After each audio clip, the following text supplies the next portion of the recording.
the importance of online listings. And we're going to talk about online listings and the Reputation Manager citation tracking tool that comes with your Reputation Manager program from New Media Retailer. The history of local search really starts in the early 2000s, and it starts with Google actually facing a big dilemma.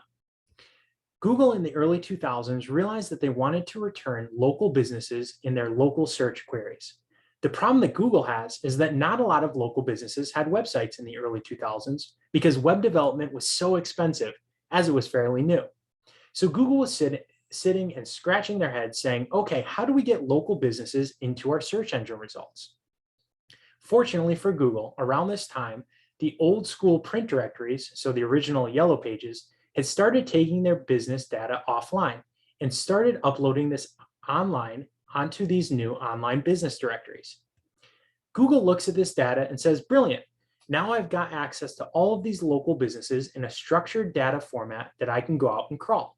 All Google basically does is go out, crawl these online directories, and then store it in their own databases.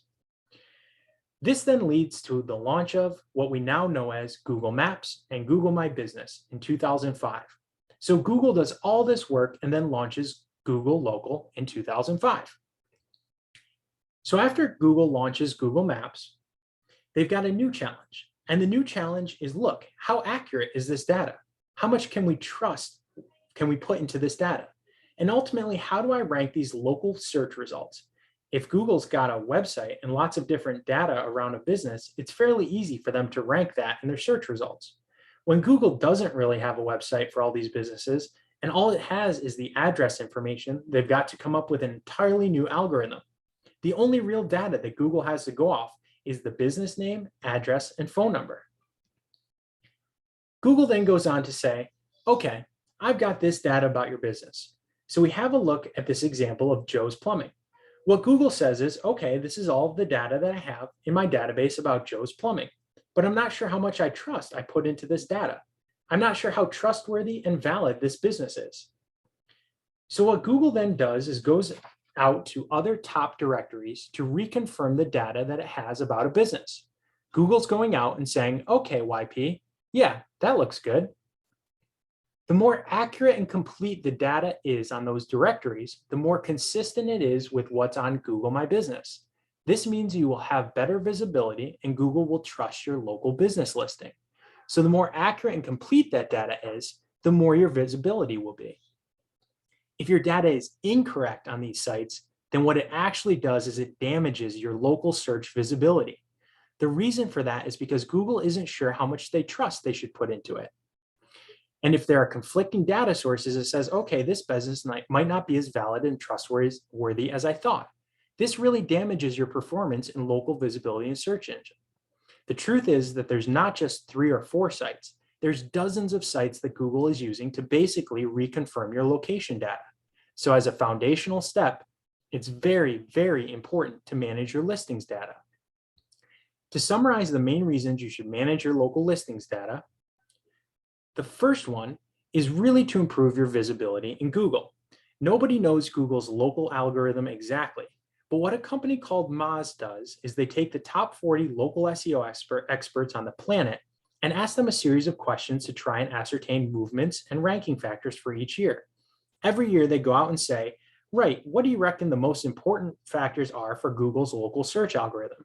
And the most recent survey revealed that actually the experts believe that listings make up nearly 11% of the overall ranking factors for Google's local search results, which is a huge amount of influence that it has in your rankings.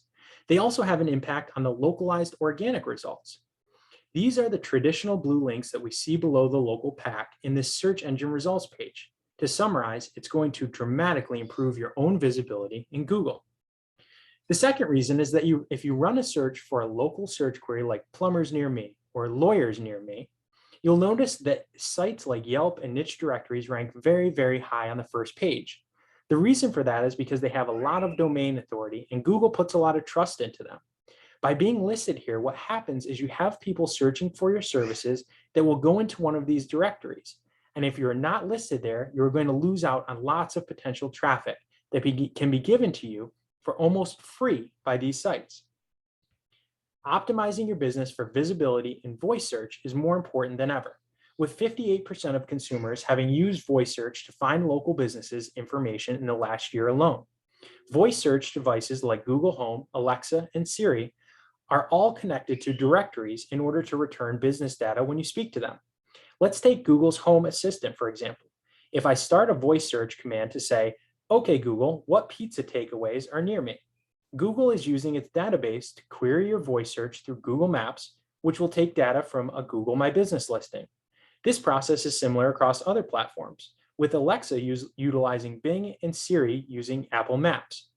Managing your business presence access across voice systems is important, but relatively straightforward to implement once you're aware of what to do. The third piece is all about the customer's trust. So if one of your customers or a potential customer goes online and sees your business information incorrect, they will lose trust with your business. It's all about staying consistent and having an accurate reflection of your brand, not only offline, but online as well.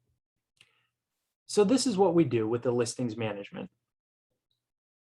The first thing we do is audit your existing listings footprint. We will go out and say, right, what data is out there about you at the moment? Once we know this, we can understand exactly what needs to be cleaned up. We'll go out and say, Google looks accurate, but actually Facebook, Yelp are incorrect. What's surprising about this is a lot of people will say, how do these sites have data about my business? I've never actually submitted any data to them before in my life. And the reason for that is all around how data gets shared around the local search ecosystem. As an example, directory sites and data aggregators will take in information from energy companies from utility bills. And all of this offline data that gets sold and transferred and scraped, what happens is even if you've got an old address on a utility bill, this will get picked up by a data aggregator that will then sell that data to these directories. So if you leave it unmanaged, it will become a mess, whether or not you have actually gone and done this yourself, or whether it's just data being shared. So after we've got the audit report, we know exactly what we need to work on. What we then do is go out and clean up and build your listings in the most powerful directories.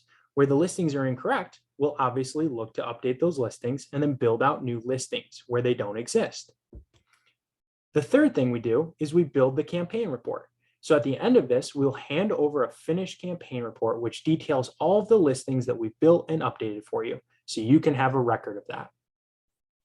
For help with your online citations and cleaning up your name, address, and phone number across multiple business directories, contact us today.